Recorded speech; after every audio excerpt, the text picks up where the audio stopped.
This world consists of two sorts of people: those who are acted upon, and those who act.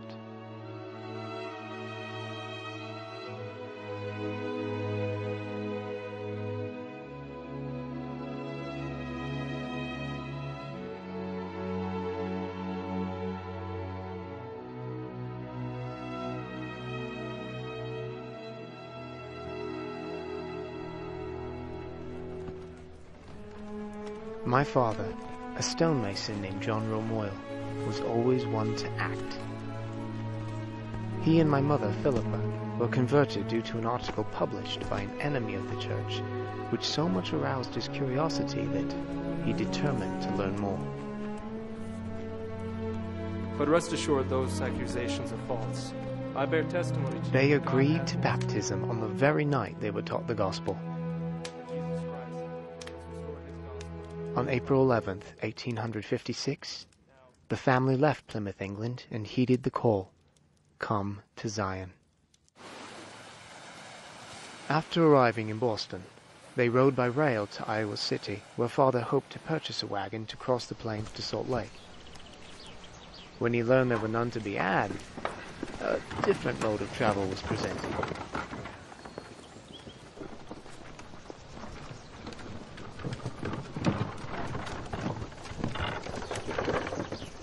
They became part of the Ellsworth Handcart Company, the first handcart company to attempt the trek.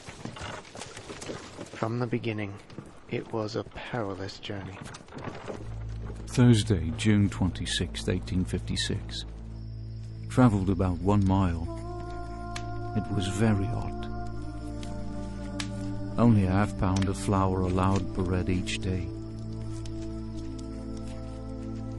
With so much hunger, death soon joined our trek. The young and the feeble were the first to succumb.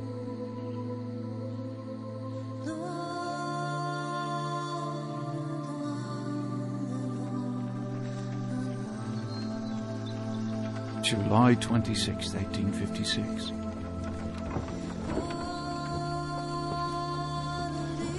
A flash of lightning killed Henry Walker as he held the bar of his handcart. His body was carried about 2 miles to camp and buried there. As I saw him lying dead, I thought of his words at prayer meeting 2 or 3 days previous. He had said, "I would rather die with my hands a hold to my cart, with my face toward Zion, than to falter and turn out by the wayside."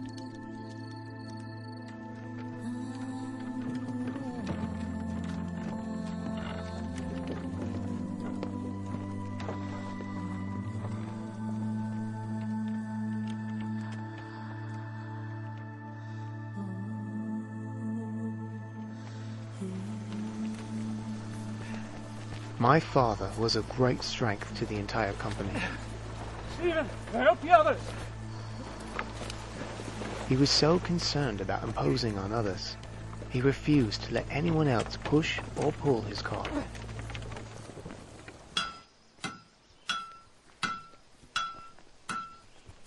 On September 26, 1856, they finally entered the Salt Lake Valley.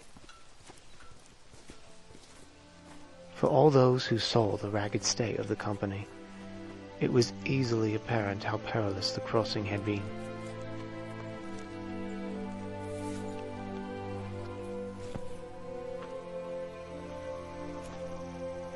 In all, 16 persons in the company had died. One of Brigham Young's counselors, Jedediah M. Grant, wept as he looked at Father's hands, still clutching the bar of his cart and looking for all the world like the claws of a bird. The Perpetual Immigration Fund allowed me, James Moyle, to come to the Salt Lake Valley earlier. Father had taught me the masonry trade, and I had been working and saving to bring my family to America.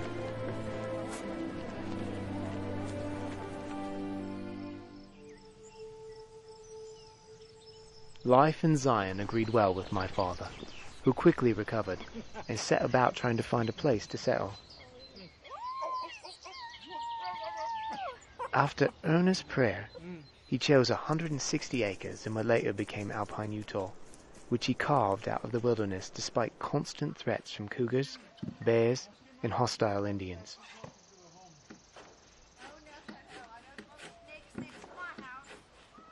A great change was about to take place in Father's life, as President Young called him to be a stonemason on the Salt Lake Temple.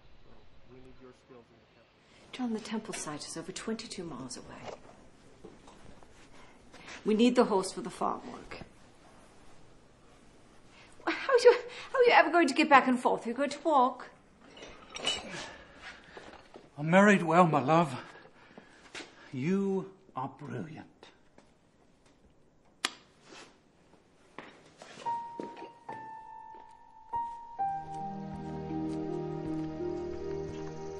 He knew the Lord provides a way to accomplish the things he asks, and my father never was one to make excuses.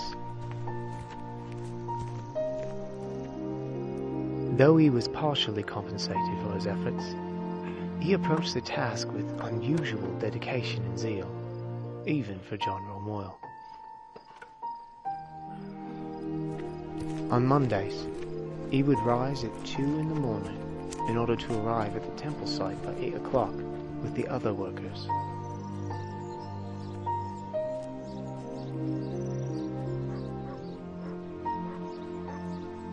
I was newly married and living in Salt Lake. Father would stay with us during the week, then begin his journey on when he had completed his work on Friday evening.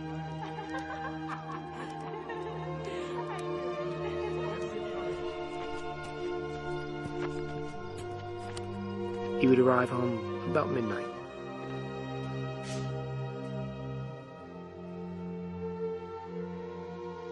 Saturday was his only day to farm and do all the chores needed to be done on 160 acres. This was his life. Week after week, month after month, and soon, year after year. Until he had done so for almost 20 years. Then one day, my father did something that would forever change his life. It's agreed then.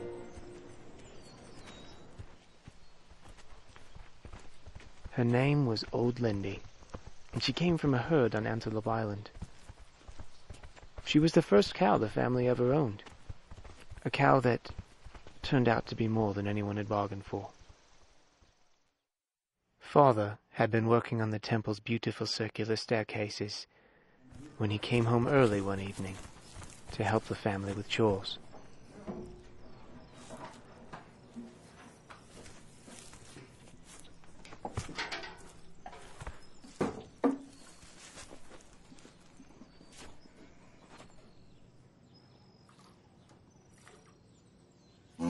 Ooh, Lindy.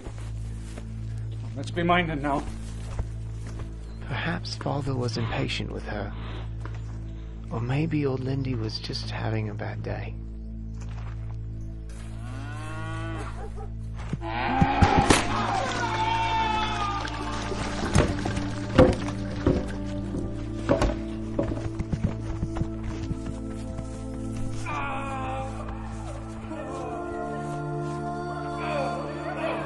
Lindy's kick caused a terrible compound fracture, with bone breaking through the skin.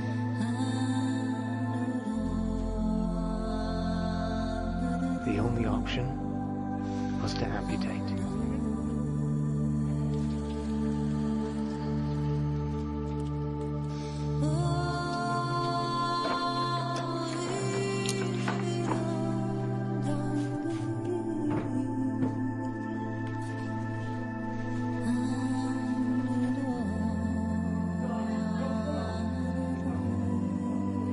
His leg was cut off just below the knee with a buck saw. But as terrible as the amputation was, the worst fear was infection.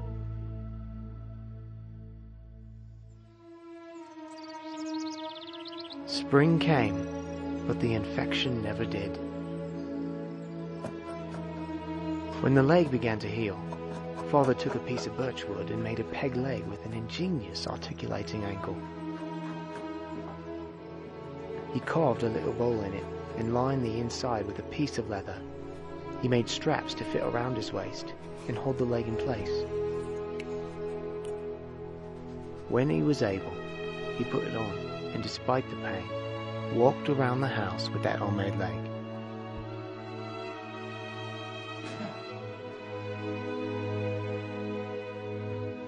Eventually, he made it around the yard, and then the entire farm.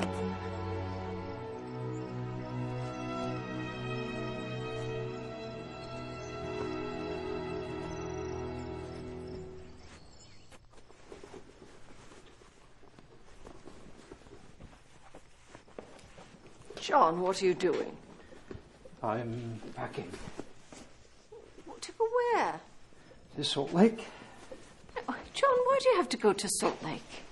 I don't recall being released as a stonemason, do you? Oh, my dear sweet husband.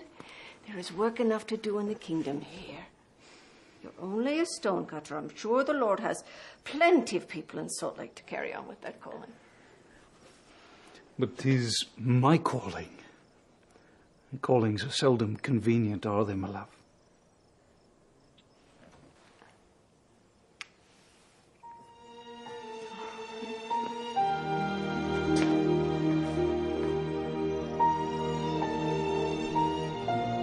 For many, the loss of a limb would signify the loss of their life. But not for John Romoyle. As long as he could breathe, he would continue to chisel away at the obstacles set before him.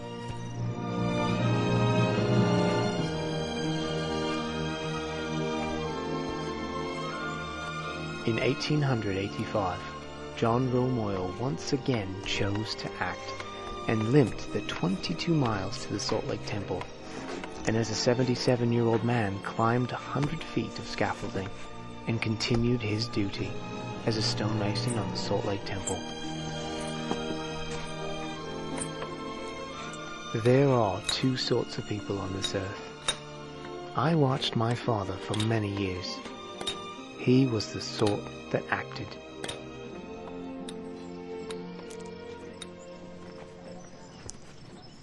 Father!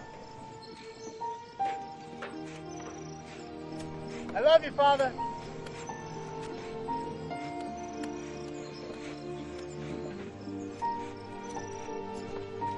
John Romoyle never saw the completion of the temple.